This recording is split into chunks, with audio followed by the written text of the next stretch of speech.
தமிழகத்தை பாதிக்கும் எந்த திட்டமாக இருந்தாலும் அதனை தடுப்போம் என்று தமிழக பாஜக தலைவர் தமிழிசை சவுந்தரராஜன் தெரிவித்துள்ளார். ஹைட்ரோ கார்பன் திட்டத்திற்கு கிராம மக்கள் எதிர்ப்பு தெரிவித்துள்ளது தொடர்பாக நாகர்கோவிலில் செய்தியாளர்களிடம் பேசிய அவர், எதற்கெடுத்தாலும் போராட்டம் நடத்துவது சரியான நடைமுறையாக இருக்காது என்றும் தெரிவித்தார். எதற்கெடுத்தாலும் போராட்டம் நடத்தினால் அது சரியான ஒரு நடைமுறையாக இருக்காது என்பது எனது கருத்து. அதை எடுத்துச் சொல்வதற்கு கட்சிகள் இருக்கிறது, அதை எதிர்த்து சொல்லுவோம்.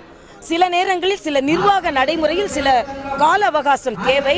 உடனே நிறுத்து, உடனே செய்ய என்றால் அதற்கான நிர்வாக ரீதியாக எந்த வகையில் நடைமுறைப்படுத்த முடியுமோ அந்த வகையில் நடைமுறைப்படுத்துவோம்.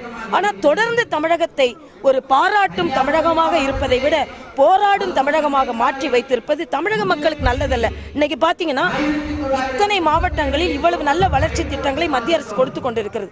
ஆனா எல்லா போக்கஸும் ஹைட்ரோ கார்பன்ல போய் ஏதோ மிகப்பெரிய மோசடியான ஒரு நிலை ஏற்படுத்தது போல ஒரு பிரச்சனையை முன்னிறுத்துவது சரியானதாக இருக்காது. தமிழகத்தை பாதிக்கும் எந்த பிரச்சனையாக இருந்தாலும் அதில் நாங்கள் முன்னெடுத்து சென்று அதை தடுப்போம் என்பதை தெளிவாகவே நாங்கள் சொல்கிறோம்.